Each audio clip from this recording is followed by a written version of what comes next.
Alright, launch our first stream. We're gonna be watching some videos. Starting out first with David, but I first gotta take a look. Everything looks good. Perfect. Okay.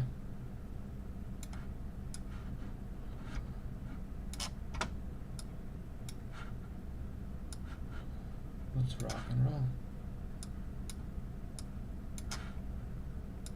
Fall is a phrase that perfectly describes the bigger they are, the harder they fall, is a phrase that perfectly describes what happens to a massive creator when their entire reputation comes crashing down overnight. And for David, he wasn't just a massive creator or musician, he was literally on top of the world, with some of his songs being featured in massive shows like Invincible, and even my all-time favorite show, the Emmy Award-winning Arcane. He also had recent collabs with games like Fortnite, as well as potential future collabs with one of the most anticipated movies of all time. However, all of that now potentially means nothing, because over the past week, he's now been dropped by major brands, turned the internet against him, and had to cancel the rest of his tour that he had been on since August, all the while potentially facing criminal charges. So yeah, in the span of a week, his life has completely turned upside down. So let's go in depth and talk about it. So for a quick introduction, this right here is David. He's a popular 20-year-old singer/songwriter who surprisingly started out trying to be a Fortnite YouTuber, which honestly is pretty based. He also did an interview with Benny Blanco, kind of explaining who he is and kind of how he blew up so quickly.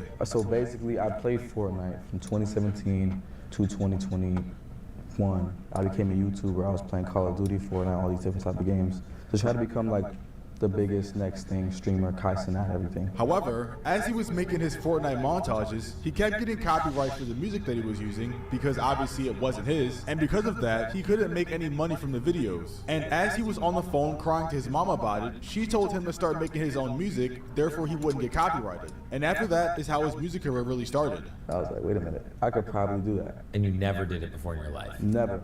I never touched like a DAW, anything. I played instruments. I was in church choir when I was 13. Did you sing? I sang. I couldn't sing, but I sang. So you just literally only made music so you could make a few more dollars on Exactly. Okay. That was it. So after this, he started making music and going viral on different apps like TikTok and Twitter, gaining thousands of followers and more recognition with every sound and song that he would put out. Because I'm not gonna lie, they were all bangers. Like he made some actual iconic sounds on TikTok. Like this song, for example. 2.2 million views in 2022.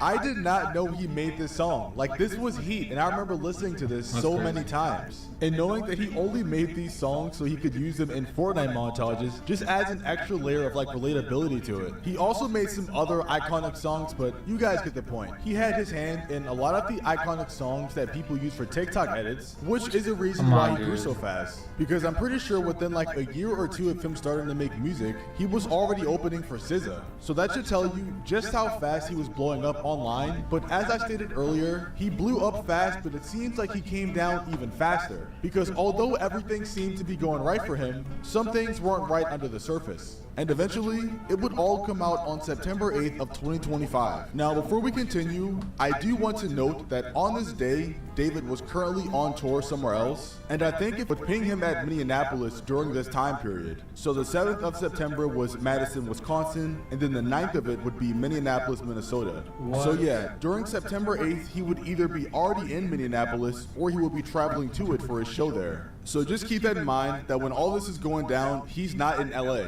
So on September 8th, while David was currently on tour, apparently his Tesla car was reported as abandoned and therefore it was impounded. And while being on the impound lot, I'm guessing the workers reported a bad smell coming from the vehicle, so they called the police. And after the police was called and they eventually opened the Tesla, they found a partially decomposing corpse of a dead girl, which sounds pretty horrific. Eventually, the car's ownership was traced back to being David's and he was contacted by the police. But as I stated earlier, he was away from home. And after they found the body, he didn't fly home right afterwards because that's what a normal person would do. He told them that he would fully cooperate while he's still on tour. There was a body found last night in the back of David's car. He's the guy that sings like, in the